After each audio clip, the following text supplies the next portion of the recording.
Hello दोस्तों, नमक वाला खाना खाना सब कोई पसंद करते हैं। ऑब्वियसली फीका खाना खाना कोई भी नहीं चाहता। कुछ लोग कम नमक पसंद करते हैं, कुछ ज़्यादातर लोगों के खाने में एटलीस्ट कुछ मात्रा में तो नमक होता है। पर हेल्थ पे इसके क्या बेनिफिट्स हैं, क्या इश्यूज़ है, आज इस पर बात करना आवश्यक है। क्योंकि ज़्यादातर लोगों को नमक का सिर्फ ब्लड प्रेशर से कोरिलेशन डेफिनेटली पता रहता है, लेकिन नमक का बाकी बीमारियों के साथ क्या रिलेशन है, क्या इसको खाने से कुछ फ़ायदे भी हैं, क्या इसको खाने से कुछ नुकसान भी है। जहाँ तक अगर हेल्थ की बात है, आज इस एस्पेक्ट पर बात करेंगे ताकि ओवरऑल एक अंडरस्टैंडिंग डेवलप हो पाए कि नमक वाला खाना खाने से क्या हेल्थ बेनिफिट्स है, क्या नुकसान है। टॉपिक पर जाने से पहले जो लोग हमारे चैनल पर नए हैं उन्हें रिक्वेस्ट करूँगा कि चैनल को सब्सक्राइब करें, वीडियोस को लाइक करें, शेयर करें, फॉलो करें, कमेंट करें, पूरा देखें। सबसे पहले हम बात करेंगे नमक के फ़ायदों पर, उसके बाद बात करेंगे नमक के रिलेटेड नुकसान पर, और लास्ट में हमारा फाइनल वर्डिक्ट या फाइनल डिस्कशन करेंगे। टॉपिक को पूरा एंड तक देखिएगा। चलिए शुरू करते हैं इंपॉर्टेंट वीडियो। सबसे पहले नमक के फ़ायदे। नमक ऑब्वियसली ज़्यादातर लोग फ्लेवर के लिए डालते हैं। अगर हमें फीका खाना खाना पड़े तो ज़्यादातर लोग उसका फ्लेवर पसंद नहीं आएगा। फीका खाना खाने से ज़्यादातर खाना पैलेटेबल नहीं होता। अक्सर हाइपरटेंसिव पेशेंट्स को जब भी बहुत ज़्यादा नमक के लिए रेस्ट्रिक्शन बोला जाता है, हार्ट फेलियर पेशेंट्स को नमक के लिए रेस्ट्रिक्शन के लिए बोला जाता है, काफ़ी पेशेंट में ऐसे हमने देखा है कि उनका खाना खाना ही कम हो जाता है, क्योंकि बहुत ज़्यादा फीका खाना लोग लंबे समय तक नहीं खा पाते। एक आध दिन के लिए बॉइल्ड खाना खाना या एक आध दिन के लिए बिना नमक वाला खाना खाना एक्सेप्टेबल होता है कई लोग को, लेकिन लंबे समय तक इसको मेंटेन कर पाना अक्सर लोगों के लिए बहुत मुश्किल होता है। ज़्यादातर लोग मेंटेन नहीं कर पाते हैं। इसलिए फ्लेवर के हिसाब से नमक बहुत ज़्यादा इंपॉर्टेंट है। ज़्यादातर लोग नमक इसीलिए ही पसंद करते हैं खाने में, क्योंकि वो खाने को काफ़ी प्लेजरेबल, एंजॉयबल बनाता है। ज़्यादातर खानों में नमक लगता है। बहुत कम ही ऐसे खाद्य पदार्थ हैं जो बिना नमक के भी टेस्टी लगते हैं। ऑब्वियसली आइसक्रीम या स्वीट डिशेस की बात नहीं कर रहा हूँ। ज़्यादातर जो भी चीज़ें हैं जो मीठी नहीं होती उसमें नमक का होना अनिवार्य है। इनफैक्ट कई चीज़ें ऐसी है जिसमें नमक और चीनी दोनों साथ में भी यूज़ होता है। तो इसलिए ऐसा नहीं है कि सिर्फ मीठी चीज़ों में बिल्कुल नमक नहीं लगता, लेकिन हाँ, नमक होना बहुत ज़्यादा खाद्य पदार्थों के लिए इंपॉर्टेंट चीज़ है। इसके बिना बहुत सारे खाद्य पदार्थ पूरी तरह से ब्लैंड हो जाएंगे। इसके अलावा नमक को खाने के प्रिजर्वेशन के लिए भी यूज़ करते हैं। हिस्टोरिकली बहुत सालों से खाने को बैक्टीरिया से, फंगस से, इससे बचाने के लिए, उसकी शेल्फ लाइफ को बढ़ाने के लिए काफ़ी सालों से नमक का प्रयोग किया जाता रहा है। इसके अलावा शरीर में नमक का होना आपके प्रेशर्स को मेंटेन करने में मदद करता है। यदि नमक बहुत ज़्यादा कम है शरीर में तो ब्लड प्रेशर बहुत लो हो जाएगा। एक चीज़ गांठ बांध के रख लीजिए, हर आदमी को नमक कम खाना है ऐसा बिल्कुल नहीं है। सिर्फ हाइपरटेंसिव पेशेंट्स और हार्ट फेलियर पेशेंट्स के लिए ही ऐसा है कि आपको नमक खाना है। यदि किसी व्यक्ति का ब्लड प्रेशर बेसलाइन लो है और वो नमक कम खाता है तो उसके लिए उल्टा नुकसानदायक है, वो उल्टा परेशान होगा। काफ़ी पेशेंट हमारे पास इस तरह से आते हैं जो बोलते हैं हम कम नमक खाते हैं, हम सेंधा नमक खाते हैं। फाइनली आप उनका बीपी देखते हैं तो 80-90 है, तो उनको समझाना पड़ता है भैया नॉर्मल नमक का आपका बीपी ज़्यादा ही लो हो रहा है। तो लोग नमक को बुरा मान के चलते हैं, उसको एविल मान के चलते हैं, लेकिन ऑब्वियसली हाइपरटेंसिव पेशेंट्स के लिए थोड़ा बुरा है डेफिनेटली, लेकिन हाइपोटेंसिव या लो ब्लड प्रेशर वाले पेशेंट के लिए उल्टा फ़ायदेमंद है। इसलिए ये बात को बिल्कुल अपने दिमाग से निकाल दीजिए कि नमक हर व्यक्ति के लिए नुकसानदायक है। ये हाई ब्लड प्रेशर वाले पेशेंट्स और सीवियर हार्ट फेलियर वाले पेशेंट के लिए नुकसानदायक है। जिनका लो ब्लड प्रेशर है या बॉडी में कई इलेक्ट्रोलाइट्स के काम करने के लिए भी नमक का ज़रूरत होता है। प्रॉपर बॉडी में हाइड्रेशन मेंटेन रहे इसके लिए भी नमक का ज़रूरत है। नर्व्स का प्रॉपर काम हो इसके लिए भी नमक का ज़रूरत है। और मसल्स प्रॉपर काम करें, उनका कॉन्ट्रैक्शन प्रॉपर हो, इसके लिए भी नमक की ज़रूरत पड़ती है।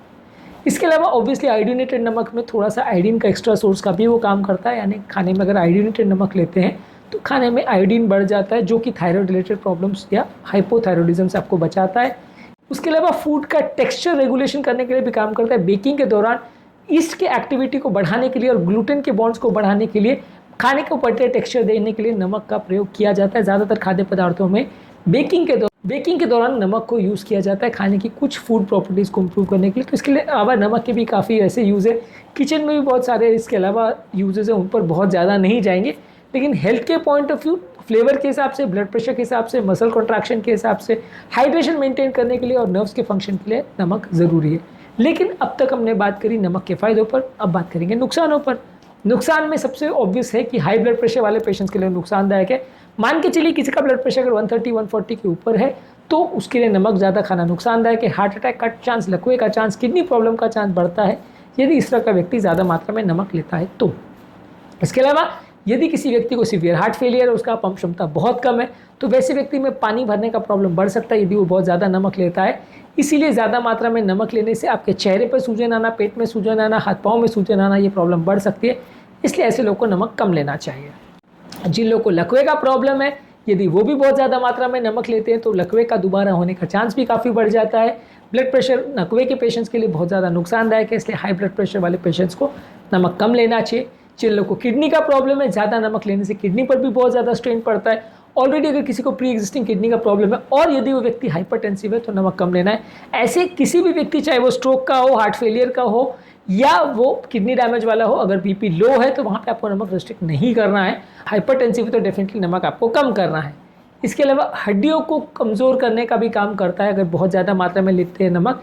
यदि हम बहुत ज़्यादा मात्रा में नमक लेते हैं तो हड्डियों में मौजूद कैल्शियम थोड़ा सा बाहर आ जाता है, जिसकी वजह से हड्डियाँ वीक हो जाती है और ज़्यादा सॉल्टी खाना खाने से हड्डियों के फ्रैक्चर होने का चांस बढ़ जाता है। इसके अलावा बहुत ज़्यादा मात्रा में नमक लेने से ब्रेन के रिवॉर्ड सिस्टम एक्टिवेट होता है, जिसकी वजह से खाने वाले लोगों को क्रेविंग होती है। अक्सर बहुत ज़्यादा शुगर और बहुत ज़्यादा नमक वाले खानों में ये देखा जाता है कि ये ज़्यादा खाए जाते हैं क्योंकि ब्रेन के वो reward centre and dopamine activation system को एक्टिवेट करते हैं, जिसकी वजह से आप इनको ज़्यादा खाते हैं और बहुत ज़्यादा खाने से वजन बढ़ता है। तो इसलिए बहुत ज़्यादा सॉल्टी फूड, जिनका वजन ज़्यादा है उनको अवॉइड करना चाहिए। फूड रिलेटेड एडिक्शन और फूड रिलेटेड क्रेविंग्स में इसका एक इंपॉर्टेंट योगदान है। हमारा फाइनल वर्डिक्ट ये, अगर हाई ब्लड प्रेशर है, स्ट्रोक है, हार्ट अटैक है, लकवे का प्रॉब्लम है, हार्ट फेलियर है तो नमक कम लेना है। लो बीपी है तो नमक ज़्यादा लेना है। अगर मसल कॉन्ट्रैक्शन के लिए चाहिए या ब्लड प्रेशर मेंटेन करने के लिए चाहिए या आयोडीन के सोर्स के हिसाब से चाहिए तो आपको नमक ज़्यादा मात्रा में लेना चाहिए। ऑब्वियसली ज़्यादातर लोग उसको फ्लेवर के हिसाब से लेते हैं। पूरी तरह से सादा खाना खाना हर एक व्यक्ति के बस का नहीं है, तो जहाँ तक ज़रूरी है उतनी मात्रा में लें। बहुत ज़्यादा नमक लेना हाइपरटेंसिव पेशेंट्स के लिए नुकसानदायक है। हर व्यक्ति को थोड़ा एटलीस्ट एक्सेस नमक तो अवॉइड सभी को करना चाहिए, लेकिन हर व्यक्ति के लिए नुकसानदायक ऐसा ज़रूरी नहीं है। आपका ब्लड प्रेशर कितना है, आपकी रिक्वायरमेंट बॉडी की क्या है, उसके हिसाब से जज करना पड़ेगा कि आपको कितनी रिक्वायरमेंट है। तो आज के टॉपिक में हमने बात करी नमक खाने के फ़ायदे या नुकसान क्या हैं। उम्मीद करूँगा कि आज के टॉपिक में कुछ नई बातें जानने को मिली होगी। डाइट के संबंध में हमने बहुत सारे अलग वीडियोज़ किए जो कि आप हमारे चैनल पर देख सकते हैं। टॉपिक एंड करने से पहले जो लोग हमारे चैनल पर नए हैं उन्हें रिक्वेस्ट करूँगा कि चैनल को सब्सक्राइब करें, वीडियोज़ को लाइक करें, शेयर करें, फॉलो करें, कमेंट करें, पूरा देखें।